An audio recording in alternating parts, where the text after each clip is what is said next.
Nagpupuri kami sa'yo, Panginoong Jesucristo. Nagpupuri kami sa'yo, Panginoong Jesucristo. Ngayong pananahong marapat, panahon ng pagliligtas, araw ngayon ng pagtawa, upang makamit ang habag ng Panginoong matapat. Nagpupuri kami sa'yo, Panginoong Jesucristo. Sumainyo ang Panginoon. At sumayo rin. Ang mabuting balita ng Panginoon ayon kay San Mateo. Papuri sa iyo, Panginoon. Noong panahong iyon, sinabi ni Jesus sa kaniyang mga alagad, darating ang anak ng tao bilang hari, kasama ang lahat ng anghel at luluklok sa kaniyang maringal na trono. Sa panahong iyon, matitipon sa harapan niya ang lahat ng tao. Sila'y pagbubukod-bukurin niya, tulad ng ginagawa ng pastol sa mga tupa at mga kambing. Ilalagay niya sa kanyang kanan ng mga tupa at sa kaliwa ang mga kambing, at sasabihin ng hari sa mga nasa kanan, "Hali kayo, mga pinagpala ng aking ama. Pumasok na kayo at manirahan sa kariang hinihanda para sa inyo mula pa nang likhain ang sanlibutan. Sapagkat ako'y nagutom at inyong pinakain, nauhaw at inyong pinainom. Ako'y isang dayuhan at inyong pinatuloy. Ako'y walang maisuot at inyong pinaramtan. Nagkasakit at inyong dinalaw. Ako'y nabilanggo at inyong pinuntahan." Sasagot ang mga matuwid, "Panginoon, kailan po namin kayo nakitang nagutom at aming pinakain, o nauhaw at aming pinainom? Kailan po kayo naging dayuhan at aming pinatuloy, o kaya'y walang maisuot at aming pinaramtan? At kailan po namin kayo nakitang may sakit o nasa bilangguan at aming dinalaw?" Sasabihin ng hari, "Sinasabi ko sa inyo, nang gawin ninyo ito sa pinakahamak sa mga kapatid kong ito ay sa akin ninyo ginawa." At sasabihin naman niya sa mga nasa kaliwa, "Lumayo kayo sa akin, mga sinumpa. Kayo'y pasasaapoy na di mamamatay, na inihanda para sa diablo at sa kaniyang mga kampon. Sapagkat ako'y nagutom at hindi ninyo pinakain, nauhaw at hindi ninyo pinainom. Ako'y naging isang dayuhan at hindi ninyo pinatuloy. Ako'y nawala ng maisuot at hindi ninyo pinaramtan. Ako'y may sakit at nasa bilangguan at hindi ninyo dinalaw." At sasagot din sila, "Panginoon, kailan po namin kayo nakitang nagutom, nauhaw, naging dayuhan, nawala ng maisuot, may sakit o nasa bilangguan, at hindi namin kayo pinaglingkuran?" At sasabihin sa kanila ng hari, "Sinasabi ko sa inyo, nang pagkaitan ninyo ng tulong ang pinakahamak sa mga ito, ako ang inyong pinagkaitan. Itataboy ang mga ito sa kaparusahang walang hanggan, ngunit ang mga matuwid ay tatanggap ng buhay na walang hanggan." Mga kapatid, ang mabuting balita ng Panginoon. Pinupuri ka namin, Panginoong Hesukristo. Magsiupo muna ang lahat. Magandang hapon po sa inyong lahat. Pwede bang batiin ang katabi ng magandang hapon? Patuloy po ang ating pagninilay ngayong unang linggo sa panahon ng Kwaresma. At mga kapatid, sa unang Lunes ng Kwaresma, ibinibigay po sa atin ng Ebanghelyo ang napakalinaw na larawan ng huling paghuhukom. At dito po ipinapakita ni Jesus na sa huli, huhusgahan tayo hindi base sa dami ng ating alam, hindi sa ating posisyon, hindi man sa ating kayamanan, kundi kung paano tayo namuhay sa pag-ibig ng Diyos. Mga kapatid, ang mahalaga sa Panginoon ay kung paano tayo umiibig, nagmamahal habang tayo'y nabubuhay. Kaya hayaan po ninyo na pagnilayan po natin ang ating Ebanghelyong napakinggan sa tatlong bagay. Una, dahil tayo po ay nasa panahon ng Kwaresma, tandaan po natin na ang Kwaresma ay hindi lamang po dasal, kundi gawa. Lagi ko pong nababanggit marahil na ngayong panahon ng Kwaresma, ang daming mga bagay na ating ginagawa.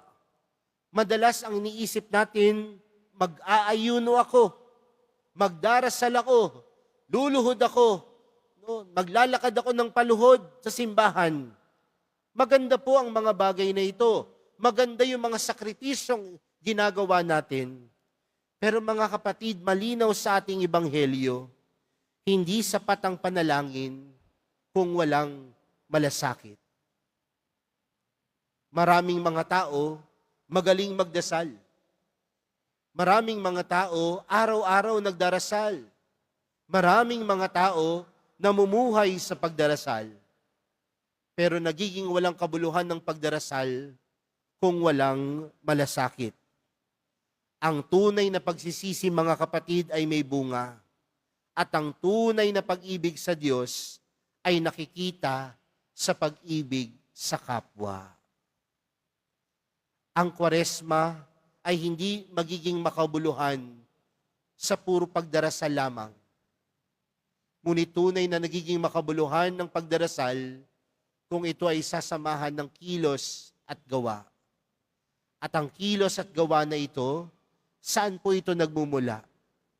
Malasakit sa kapwa. Pangalawang bagay, mga kapatid, nakikita ba natin si Kristo sa mga taong nangangailangan?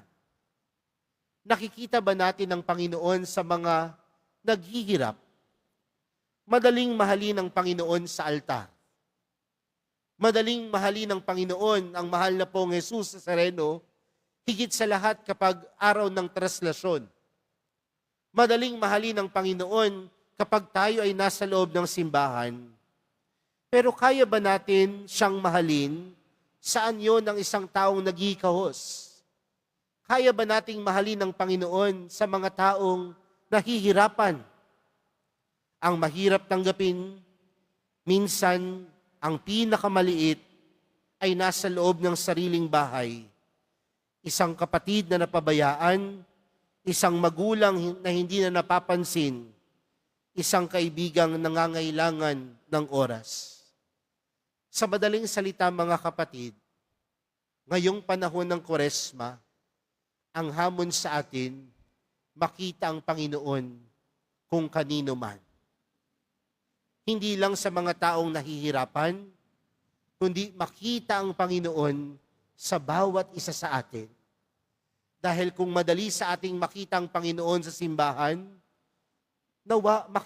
madali din sa ating makita ang Panginoon sa mukha ng bawat isa. At kung nakikita natin ang Panginoon sa mukha ng bawat isa, mga kapatid, madali ang pag-ibig. Madaling ibigin ng kapwa kung ang Diyos ang sumasalamin sa mukha ng bawat isa. Pakitingnan niya ho yung katabi ninyo. Bakit parang ayaw ninyong tingnan? No? Pero siguro napakagandang hamon ito sa atin. Nakikita ba natin ang Panginoon sa mukha ng bawat isa? At kung makita natin ang Panginoon sa mukha ng bawat isa, nawa nandoon ang pag-ibig natin sa Diyos. Panghuli, mga kapatid, ang paghukom po ay tungkol sa pag-ibig. Sa huli po, dalawang grupo ang ipinakita sa ating ebanghelyo. Ang nagmahal at ang hindi nagmahal. Hindi masama ang kabilang grupo dahil may ginawa silang krimen. Ngunit, bakit sila tinutuligsa ng Panginoon?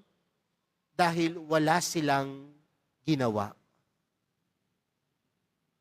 Hindi ho mali yung ginawa ng kabilang grupo na hindi nila pinansin ang iba.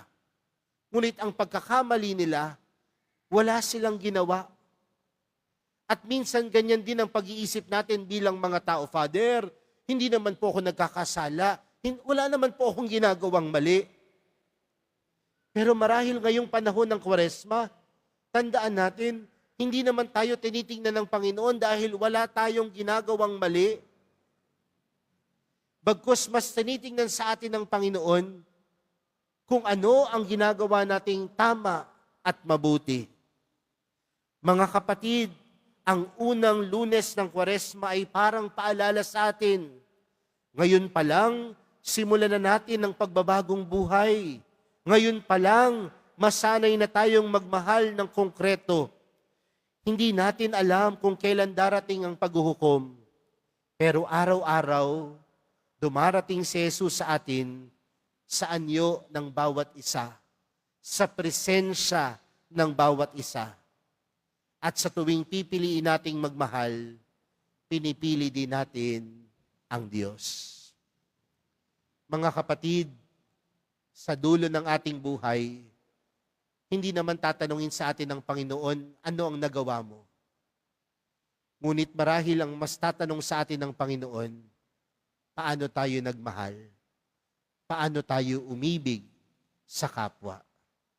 At ngayong unang Lunes ng Kwaresma, mga kapatid, ang Ebanghelyo ay nagpapatungkol sa paghuhukom. Pero ang Panginoon, tandaan natin, hindi yan basta-basta maghuhusga. Dahil una sa lahat, nas namumutawi sa Panginoon ng pagmamahal para sa atin. At kung namumutawi sa Panginoon ang kanyang pagmamahal para sa atin, nawa, ganyan din ang bitbitin natin. Ganyan din ang alalahanin natin. Ganyan din ang dalhin natin ngayong panahon ng Kwaresma. Umibig kagaya ni Jesus. Umibig kagaya ng mahal na pong Jesus Nazareno. Sa pagpapatuloy po ng ating banal na misa, yan po ang hilingin nating panalangin sa mahal na pong Jesus Nazareno. Mahal na pong Jesus Nazareno, turuan niyo po kaming magmahal kagaya ng pagmamahal ninyo sa amin. Amen.